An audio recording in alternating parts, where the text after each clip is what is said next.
Hello friends!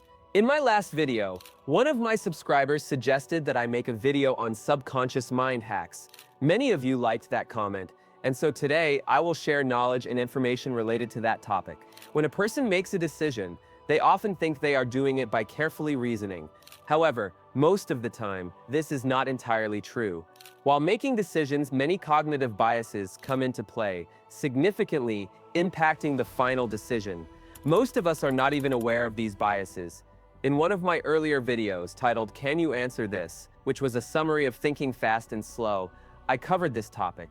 I even discussed 3 cognitive biases, explaining them in detail. By understanding these biases, you can influence your decisions and even hack your own or others' subconscious mind.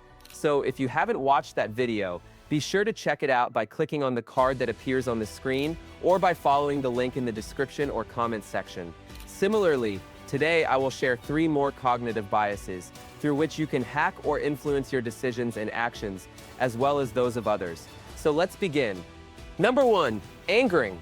In an experiment, 2 different groups were asked the same question: how long do you think the longest redwood tree in the world is, in feet? The groups received the same question, but with slight variations. The first group was asked if they thought the tree was more or less than 1,200 feet. The second group was asked if they thought it was more or less than 180 feet.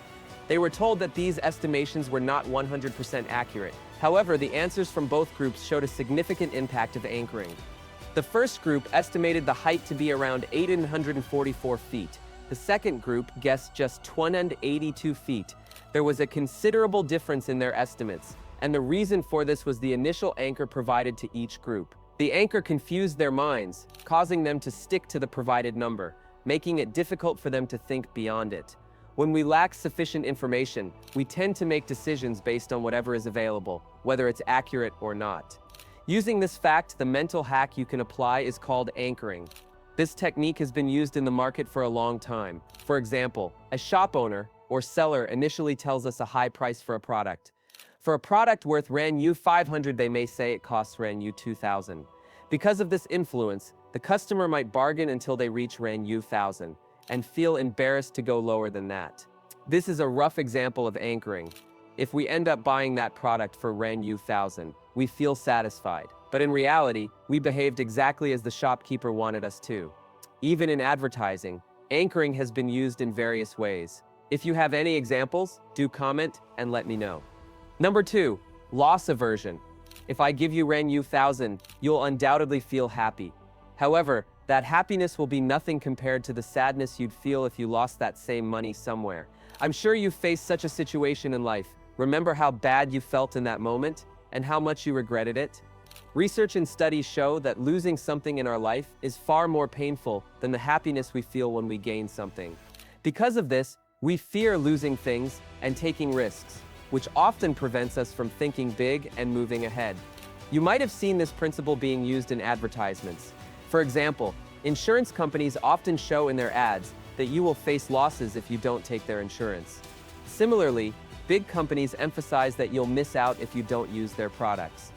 Now, how do we use this principle for our subconscious brain? When making a decision, don't just think about the potential loss, also consider the benefits you might gain by taking the risk. Try to see both sides. For others, you can use this principle to influence them. Example, if you want someone to start reading books, don't just tell them about the benefits of reading. Instead, tell them about the opportunities and happiness they might miss out on if they don't read books. Explain how they could lose the chance to learn from mentors and fail to prepare themselves for the future. Number 3, framing. After conducting research on organ donation in European countries, it was found that the rate of donation in some countries like France, Poland, Belgium, and Portugal was very high. However, in similar countries like Denmark, the Netherlands, the UK, and Germany, the donation rates were low. The question was, why was there such a difference? The research revealed something very interesting. It wasn't about love, sympathy, culture, or religion. Surprisingly, the difference was due to one simple thing: how the question was framed. In the countries with lower donation rates, the DMV form said, "Tick inside the box if you want to participate in the organ donation program." People saw the question, read it, but didn't tick the box, which meant they did not participate. In countries with higher donation rates, the form said, Tick inside the box if you do not want to participate in the organ donation program. And again, people didn't tick the box, which meant they were automatically included in the program. This is the power of framing.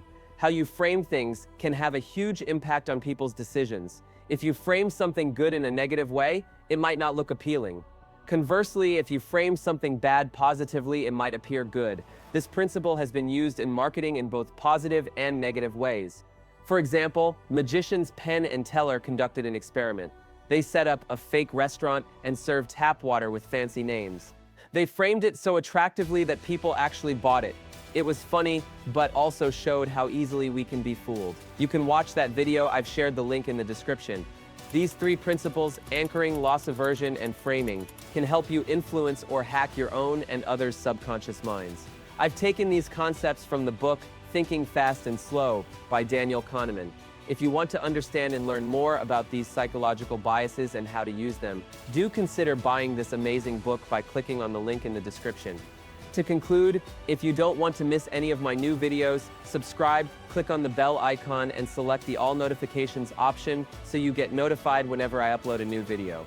If you found this information useful, please like the video, comment with your views, and subscribe. Also, do share this video with your friends and family. I will continue to share more such useful knowledge every week. And finally, thanks for watching.